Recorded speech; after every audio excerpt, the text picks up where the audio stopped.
My dear friends, thank you for joining me today.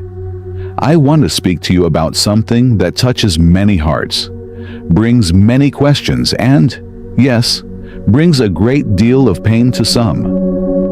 The question is, can a Christian remarry? Some of you listening right now are asking this with tears in your eyes. Maybe you've been through a divorce. Maybe you never wanted it, but it happened. Maybe you're remarried now and feel unsure about what God thinks. Or maybe you're just looking for guidance from the Word of God. I want to tell you today, there is hope, there is grace, and there is truth, and Jesus has something to say about all of it. Let's begin where Jesus began, with the truth. In Matthew chapter 19, the Pharisees came to test Jesus. They asked him, "Is it lawful for a man to divorce his wife for any and every reason?" And what did Jesus say? Let's read it together. Matthew 19:4-6. "Haven't you read," he replied, "that at the beginning the Creator made them male and female, and said, 'For this reason a man will leave his father and mother and be united to his wife, and the two will become one flesh. So they are no longer two, but one flesh. Therefore, what God has joined together, let no one separate.'" Jesus reminds us that marriage is not man's idea, it's God's. When a man and a woman come together in marriage, they are no longer two, but one flesh. That's how God sees it. That's how serious marriage is. It's not just a legal contract, it's a spiritual union. The Pharisees then said, "Why then did Moses allow divorce?" Jesus replied in verse 8, "Moses permitted you to divorce your wives because your hearts were hard. But it was not this way from the beginning." You see, divorce exists not because God wanted it, but because people's hearts were hard. Because of sin. Because we live in a fallen world. And yes, sometimes hearts break and marriages break. Then, Jesus gave us this strong warning in verse 9. "I tell you that anyone who divorces his wife, except for sexual immorality, and marries another woman, commits adultery."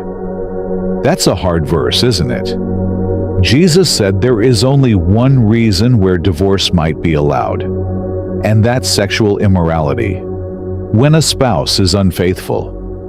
Even then, Jesus didn't command divorce. He allowed it. And that's important to remember. God's heart is always for healing and reconciliation, but He knows that sometimes it's not possible.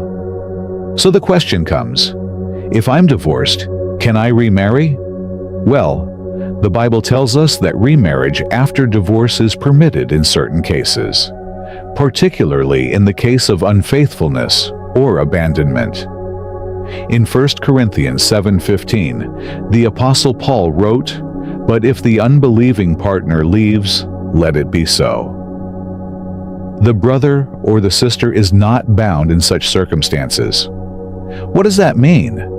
It means that if your unbelieving spouse walks away and refuses to stay married, you are not bound.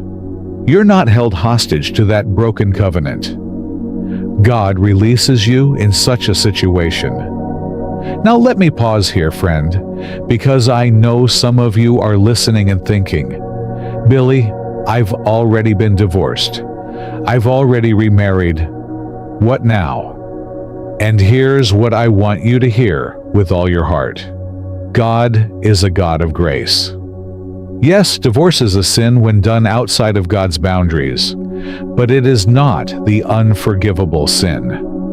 Remarriage may not have been in God's original design for your life, but God is in the business of redeeming broken things.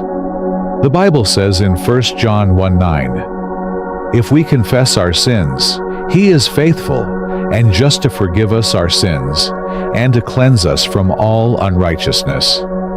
That includes the sins of your past. That includes your mistakes. That includes your pain. That includes your divorce. That includes your remarriage. Do you remember the story of the woman at the well? She had been married 5 times, and the man she was with wasn't her husband. But Jesus didn't condemn her. He offered her living water. He told her the truth, but he also gave her hope. That's what Jesus does. That's what he's offering you today. You may feel ashamed. You may feel like you failed. But friend, we've all failed. And Jesus came not to crush us, but to lift us up. He said in John 3:17, "For God did not send his Son into the world to condemn the world, but to save the world through him." If you are remarried today, what now? Let me tell you, you should not try to go back to your first marriage. What's done is done. You are where you are now. The Bible does not teach that remarried couples should separate to try to fix the past. What you should do is this: honor God in your current marriage. Love your spouse with Christ's love. Put Jesus at the center of your home. Be faithful. Be humble. Be kind.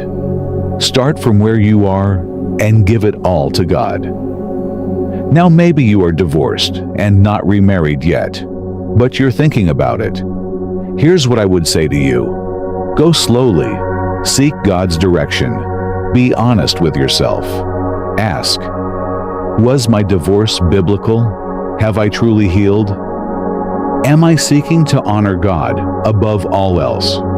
Don't jump into a new relationship just to fix loneliness. Only Jesus can fill that empty place in your heart. And remember, remarriage may be allowed in Scripture, but it is still a serious decision. God cares deeply about the purity and faithfulness of our lives.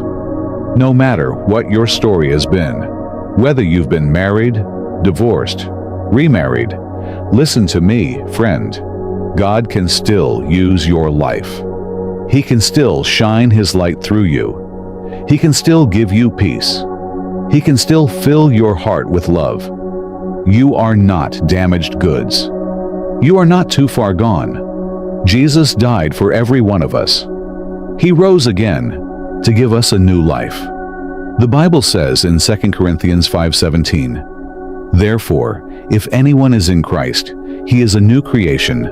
The old has gone, the new has come." You can begin again.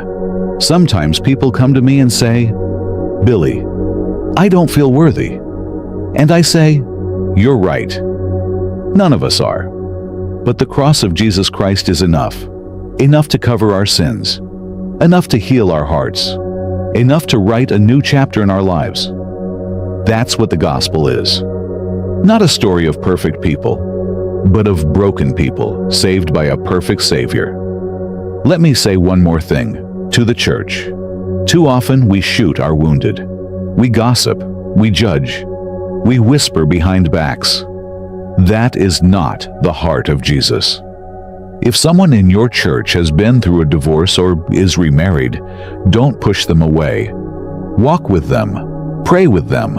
Love them. Point them to truth, but do it in love.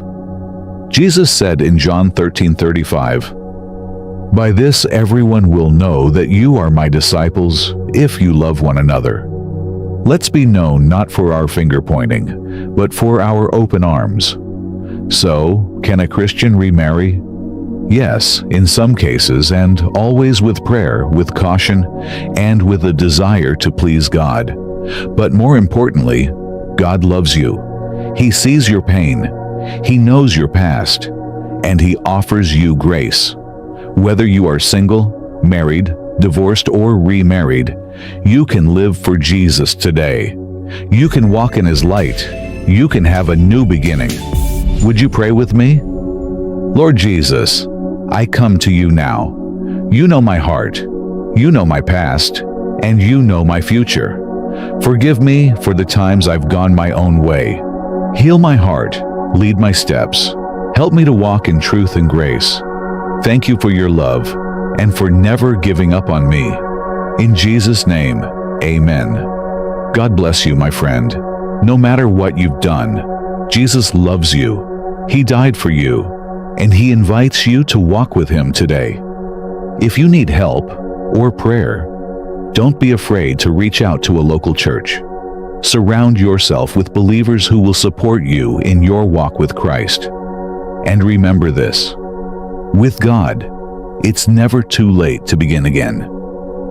My friend, I want you to remember this above all. No matter your past, divorced, remarried, hurting, or healing, God loves you. He hasn't given up on you, and He never will. Jesus offers forgiveness, restoration, and a brand new beginning.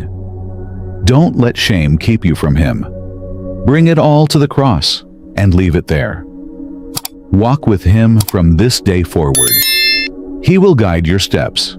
And before you go, I'd love to hear from you. Comment just one word: grace. Whatever God is doing in your heart today, just share that word.